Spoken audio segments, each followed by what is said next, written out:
Hey guys, today I'll be learning how to throw a bowl on the wheel. First, start off by cutting about 1 pound of clay that has somewhat of a square shape. Now you're going to wedge the clay. You're going to wrap your hands around the clay like this. My left hand is pushing the side of the clay while my right hand is on top pushing it out. When wedging, try to avoid making the clay fold because it causes air bubbles, which makes it hard to throw. Next, throw the clay down on the table to get that square shape again. You'll want to repeat this process on all sides of the clay and wedge each side about 30 to 40 times. Once you finish wedging, you'll have a nice cone shape.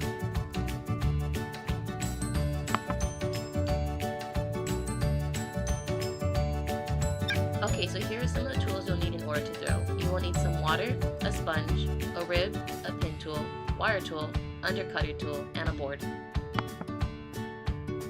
So now you're going to take your clay and roll it on the wheel to get a pointy bottom. Then try to slap the clay in the center of the wheel. There are rings on the wheel to help estimate, but it's okay if it's not perfect. Now you want the wheel to be moving slowly and quickly pat the clay down with your hands. This is called pre-centering. The clay will be centered when it doesn't wobble anymore. Try to get the clay as close to centered as you can, but don't worry if it wobbles because when we actually start centering the clay, it will be fixed. Next, take your finger and seal the edge. Now you're going to take your sponge and wet the wheel, and then wet your hands and the clay.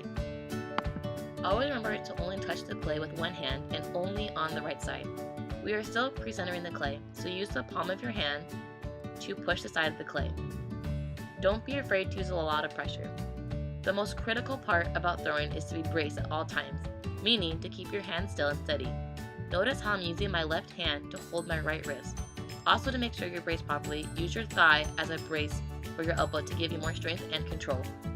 Remember to keep your hands in tight to maximize control as well. Now we are transitioning into pulling the clay up. So as I'm trying to pre-center, I'm slowly pulling my hand up. Also remember throughout this whole process to wet the clay in your hands if it gets sticky.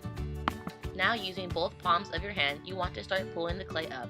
When pulling the clay up, you want to start at the base so the amount of clay is evenly spread out. When pulling the clay up, it is important to stay braced and use lots of pressure.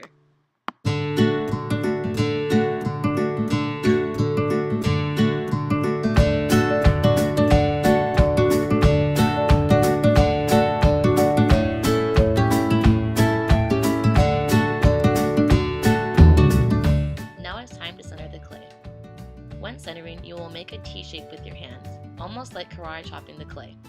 The right hand is pushing the clay down, while the left is pushing it in. Think of the wheel as a clock. On the top is 12, the left side is 3, the bottom is 6, and the right is 9. When centering, look at 3 o'clock.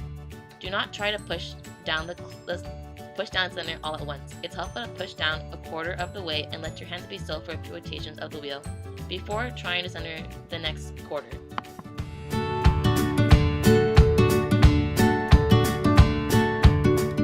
Now that your clay is centered, it should resemble a hockey puck shape. If you end up with the mushroom shape, try to pull up the clay again and try to recenter. Now it's time to open the clay. You will take your hands and make a heart shape with them. Take your thumbs and find the center of the hockey puck. Once you find it, slowly start pushing down.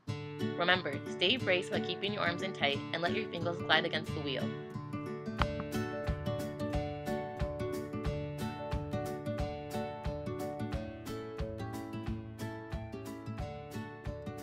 Now you're going to stop your wheel and take your pin tool. Keep one finger at the end of the pin tool and stick the point into the clay. This is your way of measuring how thick the bottom of the clay is. You want the clay to be about 3/4 of an inch thick. Now you're going to open the clay by either pushing it from you or pulling it in towards you.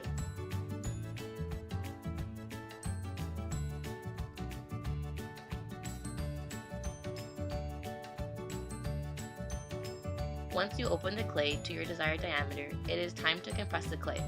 Take your right finger to glide on the top and use your left hand to gently pinch the walls.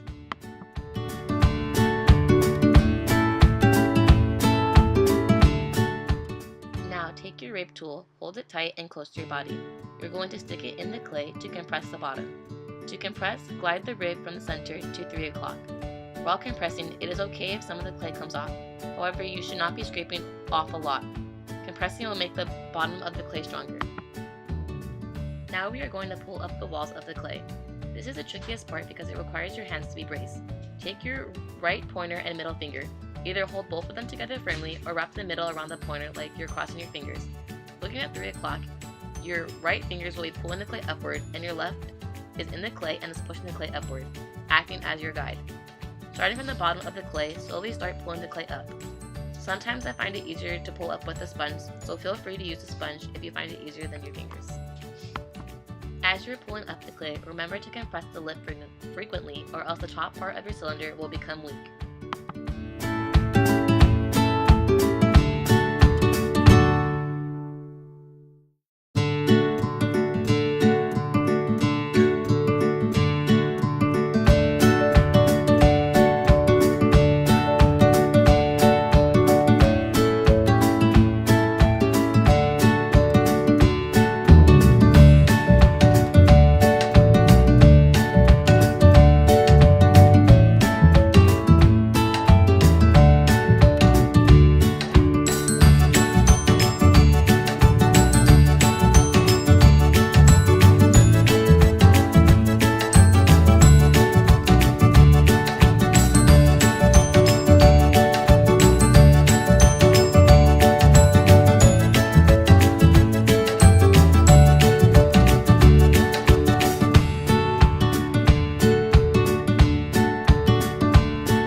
Now take your sponge to remove any excess water in the cylinder. It is time to create the bowl shape from the cylinder now. So taking your rib, put it in the cylinder. Remember, stay in brace. Slowly start to tilting your rib down towards 3 o'clock.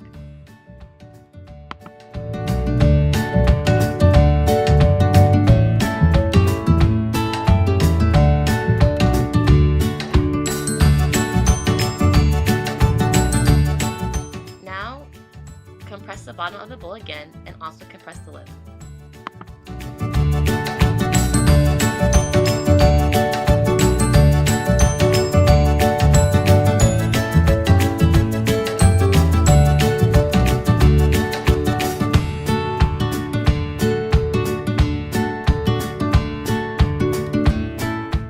Now take the undercutting tool to cut the bottom of the bowl.